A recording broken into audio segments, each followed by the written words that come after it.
What does it mean for a prostitute to be drunk with the blood of saints? Revelation 17 verse 6. And I saw the woman drunk with the blood of the saints and of the martyrs of Jesus, and I wondered with great wonder, seeing her. Revelation 17 verse 6.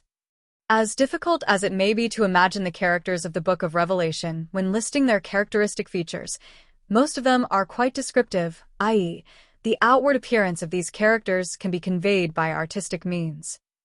But Revelation 17 verse 6 testifies that the woman whore was drunk with blood, and such a description is impossible to express by visual means accessible to man, to say nothing of the fact that the blood in question is not ordinary blood, but the blood of the saints and of the martyrs of Jesus. In other words, the vision of the mystic was not limited by the ordinary human gaze. Therefore, the vision that unfolded before his eyes should not be likened to modern pictures or films, where it is possible to present only the outer shell of the events taking place. In addition, the evidence of the drunkenness with blood, which the mystic eyewitness of the apparition in the harlot notices or feels, in our translation can be perceived as a synonym for watering, but the Greek word Metheusan. It refers not to ordinary drinking, but to drunkenness and drunkenness, cf. with whom the kings of the earth committed fornication, and all the inhabitants of the earth were made drunk with the wine of her fornication. Revelation 17 verse 2, so that the harlot is not simply filled with blood, but is in euphoria because of her impunity, which the word has brought about and is convincingly confirmed by the situation that has developed in the visible world today. Furthermore, as has been noted before and will be discussed later, the harlot's wine is not limited to crimes against the saints and witnesses of Jesus, but includes without exception the world's bloodshed from the foundation of the world, from the blood of Abel, to the present day, cf. And in her was found the blood of prophets and of saints, and of all who have been slain on the earth. Revelation 17 verse 2. 1824. That the blood of all the prophets shed from the foundation of the world may be required of this generation, from the blood of Abel unto the blood of Zechariah, who perished between the altar and the temple. Verily I say unto you, it shall be required of this generation. Luke 11 verses 50 to 51. Whoso sheddeth man's blood, by man shall his blood be shed. For in the image of God made man made he. Genesis 9 verse 6. This means that the mysterious image of the harlot of Babylon represents a global conglomeration of the wicked and the lawless, upon whose judgment also the souls of them that were slain for the word and for the testimony of God were also demanding judgment, who were at first under the altar, and then clothed in white robes, and stood upon Mount Zion for the New Testament service.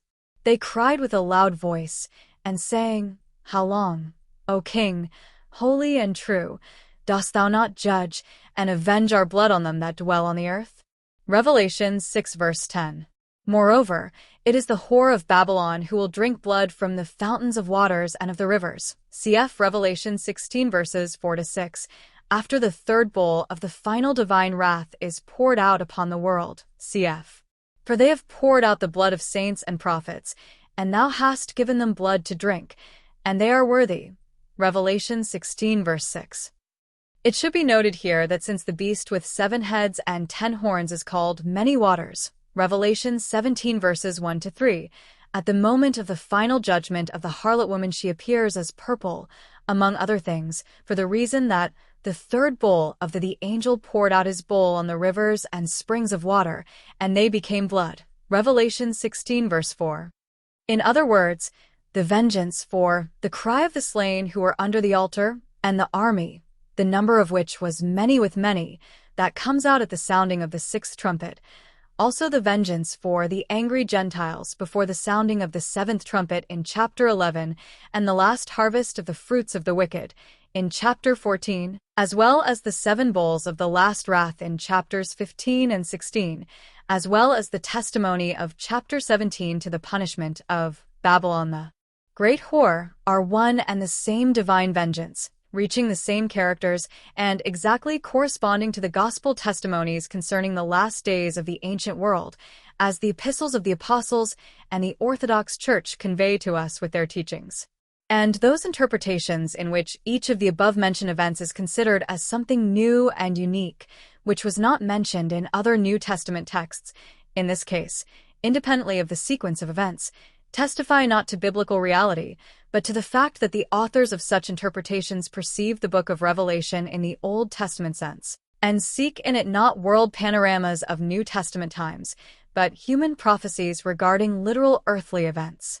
In general, we can note once again that the symbols and testimonies of the last book of Saint Scripture do not go to local and limited meanings, but are dedicated to the fulfillment in New Testament times of all prophetic lines without exception, which are given in the Old and New Testaments.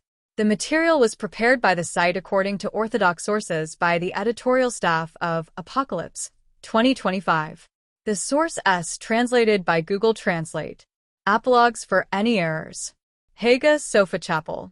May God bless you.